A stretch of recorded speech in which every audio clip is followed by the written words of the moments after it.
오늘 말씀의 제목을 따라해 보시기 바랍니다. 돕는 방식이 있습니다. 돕는 방식이 있습니다. 사도 바울은 데살로니가 교회를 창립했습니다. 급히 떠날 수밖에 없는 상황이 있었죠. 그런데 그의 마음속에 계속 데살로니가 교회가 마음에 남는 겁니다. 왜냐하면 연약한 교회인데 자기 자신이 짧게 목회하고 짧게 설립하고 떠나갈 수밖에 없었던 교회였기 때문에 그렇습니다. 그래서 어제 말씀을 나눴죠. 이 데살로니가 교회에게 편지를 쓰면서 나는 미치도록 보고 싶다. 가고 싶으나 이 사단의 방해 때문에 갈 수 없는 상황 속에서 미치도록 보고 싶다. 여러분, 제가 어제 그래서 말씀을 전했어요. 행복이라는 것은 미치도록 보고 싶은 사람이 있는 사람이 행복한 사람입니다. 또 교회 생활을 할 때 특별히 교회 생활이 행복하려면 미치도록 보고 싶은 사람, 설레이는 사람들이 교우들 안에 있어야 돼요. 그렇지 않으면 드라이한 아주 메마른 교회 생활이 됩니다. 또한 그 말씀과 예배 속에서 예수님이 미치도록 보고 싶고 예수님이 두근거리는 가슴을 가지고 만나고 싶고 알고 싶고 사랑하고 싶다면 그 사람은 성공한 교인입니다. 목사를 통해서 수많은 메시지를 듣지요. 저의 목표가 하나 있다고 말씀드렸습니다. 저의 설교를 통해서 예수님을 좋아진다면, 우리 예수님을 사랑한다면 저의 목회는 성공한 것입니다. 저의 소망이 있어요. 제 설교와 사역을 통해서 우리 교인들의 그 메마른 가슴들이 예수님 때문에 예수님 보고 싶어서 알고 싶어서 설레이고 두근거려진다면 저의 목회는 성공한 것입니다. 바로 이것이 사도 바울의 심정이었던 것입니다. 사도 바울은 2차 전도 여행 중에 아데네에 있었을 때입니다. 아테네, 지금으로 말하면 그리스의 아테네에 도착했을 때 일입니다. 자기 자신이 가고 싶은데 갈 수가 없는 상황이었어요. 그래서 디모데를 대신 보내게 됩니다. 우리가 알다시피 디모데는 누구입니까? 바울의 선교 동역자입니다. 후계자이죠. 그리고 이는 내 아들이라 라고 호칭을 받았던 사람이었어요. 그러니까 사도 바울은 자기 자신이 갈 수가 없으니까 나를 대신할 수 있는 그런 사람 디모데를 보내게 된 겁니다. 오늘 성경에 보면 누군가를 돕는 방식이 있어요. 내가 할 수 없는 상황이 있지요. 사도 바울은 갈 수가 없었어요. 사단의 가시 때문에. 또한 사단의 방해 때문에 갈 수가 없었죠. 근데 누군가를 그런데도 도와야 되잖아요. 내가 직접적으로 돕지 못하면 돕는 방식이 몇 가지가 있습니다. 오늘 성경의 사도 바울은 첫 번째 간접적인 도움을 주게 됩니다. 사도 바울이 직접 가지는 못했습니다. 그러나 자기 자신에게 가장 소중한 것으로 돕습니다. 여러분, 자기 자신을 통하여 도울 수는 없지만 자기가 가지고 있는 자기에게 가장 소중한 것으로 도와서요. 이게 사도 바울에게 그것은 디모데였습니다. 이는 내 아들이라 이렇게 말했던 사람을 보냈으니까요.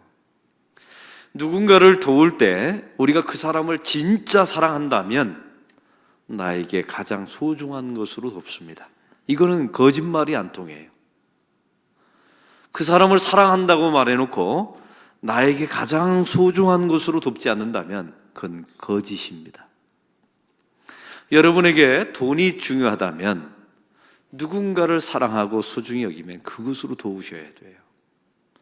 여러분에게 시간이 중요한 것이라면 누군가를 도울 때 내가 저 사람을 정말 사랑한다, 위한다.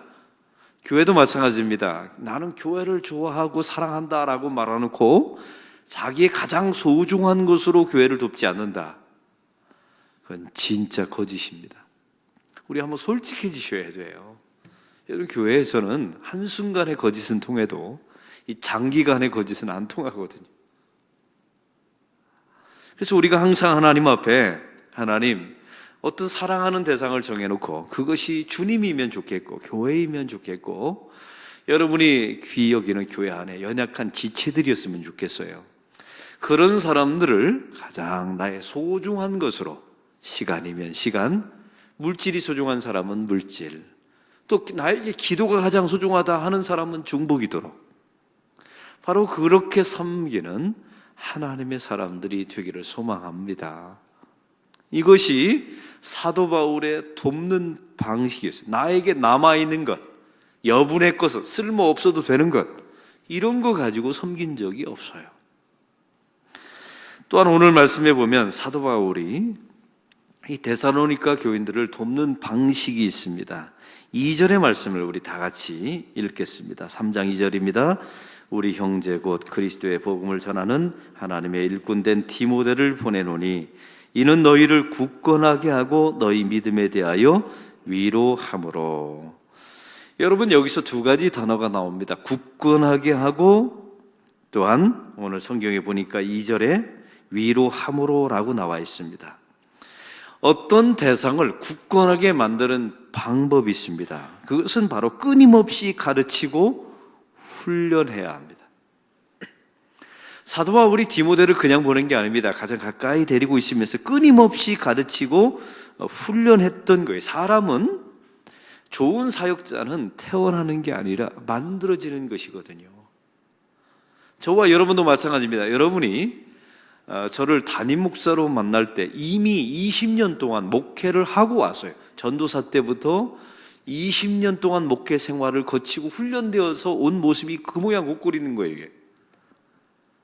이게 제 10년 전의 모습이 말이죠. 근데 제 아내도 그렇고 제 아들도 그렇고 제 주변에 있는 많은 저를 잘 알고 있는 사람들이 저한테 이런 말을 하더라고요. 10년이 지난 지금 당신은 많이 바뀌었다고요. 저의 목회 생활과 함께 했던 사람들이 저의 목회가 저를 굳건하게 훈련시켜 준 거예요. 가르쳐 준 거죠. 저는 두 가지 방식을, 항상 어떤 문제가 봉착하거나 목회적인 어려움이 있으면 반드시 두 가지 취하는 방식이 있어요. 첫 번째는 저보다 목회를 오래 했던 저의 보스들을 찾아갑니다. 가서 이러이러한 문제가 있는데 이건 어떻게 풀어야 합니까?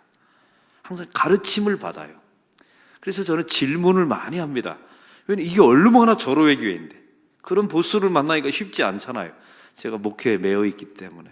그래서 그런 세미나나 그런 만남이나 그런 생신잔치에 가면 반드시 그 목회 이야기를 하면서 질문을 해서 저의 문제에 답을 얻어내요.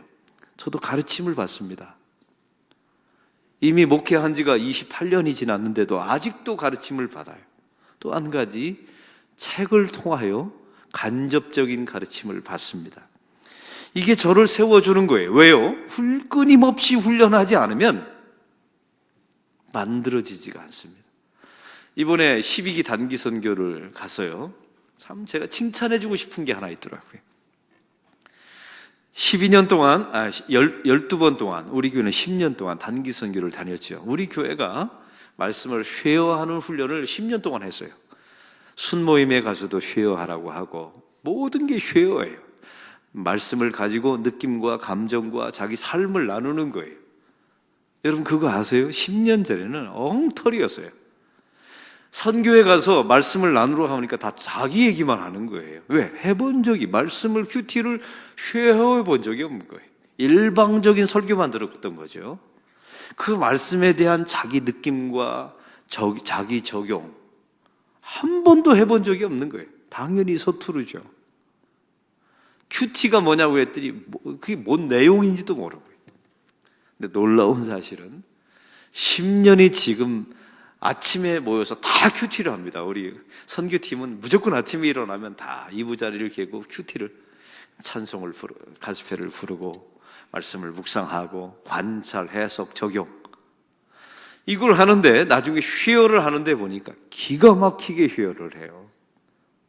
그 말씀 속에서 자기가 포인트 되는 어떤 단어나 문장을 가지고 그걸 해석하고 관찰하고, 그리고 그걸 가지고 오늘 어떤 하루가 됐으면 좋겠다, 이거를 쉐어를 나누더라고요. 여러분 보니까 감동도 없어요. 이게 목회자와 감정이 다른 거예요. 그거 보고 10년이 사람을 바꿨다. 될 때까지 새벽 예배 때마다 하잖아요. 여러분에게 적어보라 하면 적으세요. 자기가 오늘 어떻게 살아야 되는지, 그게 훈련이라니까요. 이 넉넉히 있으면 바뀌질 않아요. 순모임에서, 새벽 예배에서, 또 우리는 세미나를 하면 반드시 질문을 받거든요. 모든 우리 안락교회 세미나는 마지막에 질문을 받아요. 그 질문을 통해서 자기 의견을 물어보고, 이렇게 훈련이 되니까 큐티 쉐어가 되는 거예요. 그냥 되는 게 아니에요. 이게 지난한 훈련의 과정을 거쳐야 합니다. 여러분, 목사 하나가 목사답게 되는데도 28년이 걸리는데, 아직도 부족한데, 아직도 가르침을 받는데, 여러분은 무슨 용뼈라고 안 배우려 듭니까? 사도 바울은 그래서 이 디모데를 통해서 데살로니가 교인들을 끊임없이 가르치고 끊임없이 훈련하였어요. 이게 굳건하게 세우는 방법입니다. 사실은 배우려 들지 않는 순간부터 그 사람은 노인이 되는 거예요. 아니, 그 사람은 이미 바리새인이 되어 있는 겁니다. 영적인 바리새인 말이에요. 여러분, 누가 배우는 줄 아세요? 나는 아직도 부족하다라는 사람이 배우는 거예요. 아무나 배우는 게 아닙니다. 누가 배우려 드는 자세가 있는 줄 아세요? 겸손한 사람이 배우려 듭니다. 이걸 영적인 시각으로 항상 잊지 마시기 바랍니다. 오늘 그러면 이 사도 바울이 이것만 굳건하게 세우는 것이 아닙니다. 그 다음에 위로하였다라고 나와 있어요. 여기는 사도 바울의 사람을 이해하는 중요한 법칙이 하나 있어요. 사람은 항상 업만 되는 게 아니에요. 다운이 됩니다. 이걸 굴곡의 법칙이라고 말하죠. 제 주변에 수많은 사역자들이 있습니다. 근데 참 놀라운 공통점이 있어요. 업 앤 다운이 있어요. 어떤 때는 미친 듯이 좋아하듯이 사역을 하다가 어떤 때는요 꼬꾸라져가지고 완전히 저 밑바닥에서 헤매는 교인들이 있어요. 이게 이상한 게 아니에요.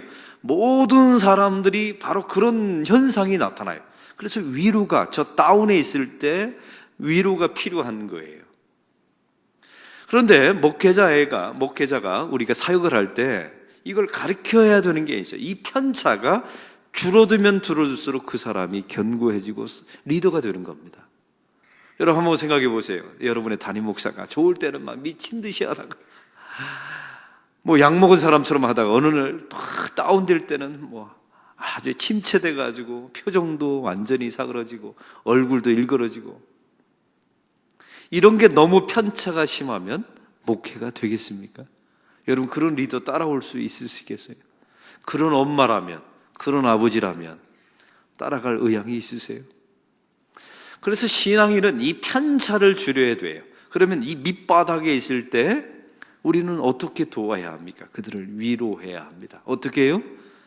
업 앤 다운을 줄일 수 있도록, 편차를 줄일 수 있도록 그들을 훈련하고 위로하고 격려하고 축복해야 합니다. 그러면 위로할 수 있는 방법은 무엇입니까? 두 가지입니다. 함께 있어주는 것이 가장 큰 위로가 됩니다. 그 사람에게 많은 말을 하는 게 중요한 게 아니에요. 어려운 사람과 함께 있어주는 것. 두 번째는 좋은 때만 함께 있어주는 것이 아니라 환난의 때 함께 있어주는 겁니다. 제가 어제 수요 예배 때 그런 말씀을 드렸어요. 이 안락교회를 지금 증축하고 우리 교회를 두드림 센터를 짓고 있습니다. 제가 이 교회 건축의 성공이라고 말하는 기준이 하나 있어요. 이 건축은 성공적으로 지어졌다. 제 마음속에 있는 기준, 성공의 기준은 뭐냐면 이 짓는 과정을 통해서 온 교우들이 교회를 사랑하게 되는 겁니다. 생각해 보세요. 내 물질이 들어갔어요. 이 경기가 어려운 시대 속에 내 막대한 물질이 들어갔어요. 그 교회를 어떻게 사랑 안 합니까? 여러분, 교회가 위기입니다. 이게 축복의 기회이기도 하지만 위기이거든요. 그 위기에 함께 했다는 것은 이게 영적인 동료, 전우이지 않습니까? 그래서 제 마음속에 교회를 막 콘크리트 더미를 크게 짓는 것도 뭐 나쁘진 않지만 가장 중요한 것은 하나님, 이 지어져 가는 과정 속에 내 물질을 투입하고 기도를 투입하면서 교회를 진짜 사랑하게 하옵소서. 여러분, 이것이 교회 건축의 저의 성공의 기준입니다. 왜요? 환난의 때 함께하면 사랑하게 돼 있어요. 제가 보니까 제 아들이 공익근무를 했어요. 얘는 전우회가 없어요. 왜? 당나라 군대니까. 이건 편하니까. 근데 해병대 나온 애들은요, 전우회가 얼마나 좋은지요. 나이 70대에서도 해병대 모자를 쓰고 다녀요. 이유가 뭔지 아세요? 왜 그들이 전우회가 그렇게 큰 줄 아십니까? 함께 고생했으니까. 우리 교회도 마찬가지입니다. 다 지어놓고 이제 등록하고 이 새로운 건물에 다 지어진 후에 오는 교인들은 참 미안하지만 아직 안 오셨으니까 하는 거예요. 전우회가 여러분보다 덜 할 겁니다. 그런 인간의 생사 어쩔 수가 없어요. 그래서 사도 바울은 이 디모데를 보내면서 내가 저들과 함께 할 수 없으니까 데살로니가 교인들이 고통 중에 있을 때 네가 가서 함께 하라, 이렇게 위로한 것입니다. 또한 오늘 말씀에 돕는 세 번째 방식이 기가 막힙니다. 4절을 다 같이 읽겠습니다. 우리가 너희와 함께 있을 때 장차 받을 환난을 너희에게 미리 말하였는데 과연 그렇게 된 것을 너희가 아느니라. 사도 바울은 이 데살로니가 교인들에게 이런 방식으로 설교하거나 가르치지 않았어요. 예수 믿으면 환난이 사라진다, 이런 말 하지 않았어요. 예수 믿으면 모든 게 잘 돼가지고 네가 원하는 거 다 이루어진다, 이런 거짓말 하지 않았어요. 이거는요, 그 사람에게 히로뽕 같은 마약을 먹이는 거지 그 사람을 돕는 게 아니에요. 진짜 돕는 것은 이렇게 말해야 돕는 겁니다. 예수를 잘 믿어도 환난이 찾아올 수 있다, 그때를 대비하라고. 너에게 죽음이 반드시 온다고, 그때를 대비하라고. 그 환난이 어려울 때는 이러이러한 방식으로 이겨내라고 미리미리 가르치는 것이 진짜 그 사람을 돕는 거예요. 근데 한국 교회는 이 도움은 교인들에게 주지 않았습니다. 이걸 기복신학이라고 말해요. 이렇게 되면 막상 어려움이 도착하게 되면 해석할 방법이 없는 겁니다. 여러분, 만약 우리 안락교회가 제가 부임해서 예수 믿으면 오래 삽니다, 예수 믿으면 모든 게 형통하고 다 모든 게 풀립니다, 이렇게 가르쳤다면 조은준 선교사님은 어떻게 해석할 수 있나요? 그 선교지에 가서 예배드리러 갔다가 폭우에 휩쓸려서 돌아가신 선교사님의 죽음은 도대체 어떻게 해석해야 합니까? 이 땅에 와서 조선시대 때 와서 순교한 선교사들의 생애는 도대체 저주받은 인생입니까? 해석할 길이 없는 거예요. 그건 기독교가 아닌 겁니다. 그래서 사도 바울은 이 데살로니가 교인들을 진짜 돕기 위해서 너희에게 내가 미리 말했지 않느냐, 예수를 믿으면 반드시 환난과 핍박이 다가온다, 그것을 알기를 원하노라, 이렇게 말했던 겁니다.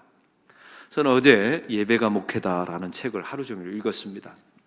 그 책을 읽으면서 감동받은 장면, 저와 동일한 생각을 가지고 있다, 감동받은 내용이 있었어요. 목회를 할 때 가장 소중하게 여기는 예배 가운데 장례 예배를 소중히 여기게 된다는 내용이 있더라고요. 그래서 이유가 뭔가 봤더니, 여러분, 장례 예배를 왜 드릴 거라고 생각하세요? 그 책의 논지는 이렇습니다. 첫 번째, 살아있는 자에 대한 위로이다.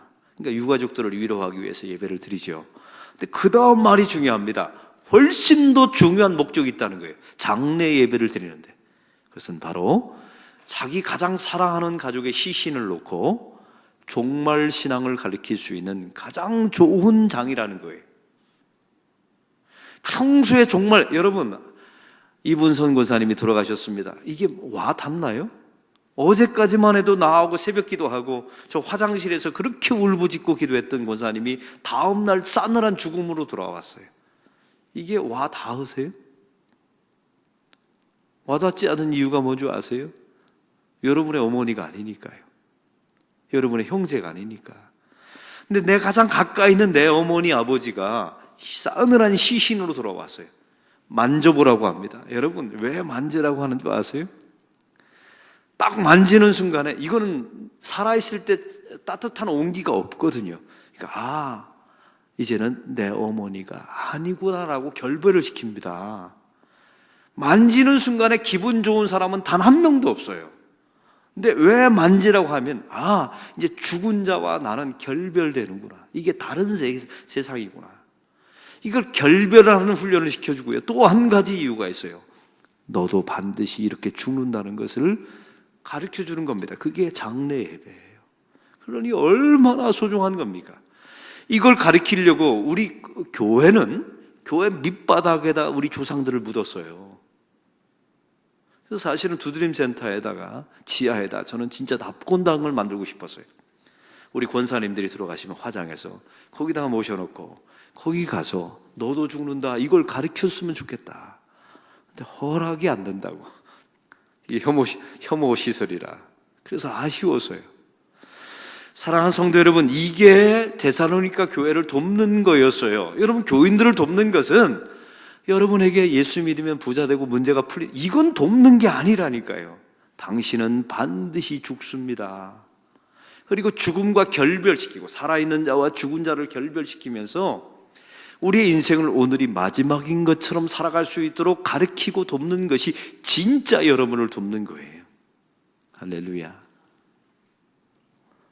사도 바울은 데살로니가 교회를 이렇게 도왔던 겁니다. 그래서 이 데살로니가 교인들은 핍박 속에서 자기의 신앙을 버리지 않고 정말 신앙을 가지고 버티고 견디다가 그들은 승리했습니다. 그 승리는 죽어서 천국 가는 겁니다. 기독교가 말하는 승리는 이 땅에서 천년 만년 오래 살면서 건강하게 사는 것이 기독교의 승리 아니에요. 그럼 부산물이죠. 기독교의 승리는 죽음 너머에 천국을 가는 것이 하나님의 백성들의 승리였던 겁니다. 여러분, 그러면 이 땅의 고난과 이 핍박을 어떻게 이겨냈을까요? 그건 단 한 가지밖에 없어요. 죽음 너머에 영생과 천국이 있다는 것을 믿었기 때문에 그들은 견뎠던 겁니다. 이걸 한국 교회가 이거를 교인들에게 잘 도와주어야 여러분 삶 속에 있는 핍박과 고난을 이겨낼 수가 있어요. 그 가난함을. 점점 나이 들어서 병들어감을 어떻게 이기려고요? 천국에 대한 소망으로. 그래서 나이가 점점 들어가면서 우리 교우들의 이야기입니다. 목사님, 나이 들어가면서 참 놀라운 변화가 있습니다. 가난해지고 물질도 사라지고 건강도 없어지고 관절도 안 좋아지고 허리 디스크에 걸렸으나 그러나 천국의 소망만은 점점 뚜렷해집니다. 이걸 도와야 되는 거예요. 그래야 이 세상 속에서 늙어가고 병들어가고 이 험난한 세상 속에서 견디고 버티다가 결국 죽음 너머에서 승리할 수 있기 때문에 그렇습니다. 이게 사도 바울이 데살로니가 교인들에게 주었던 도움이었어요.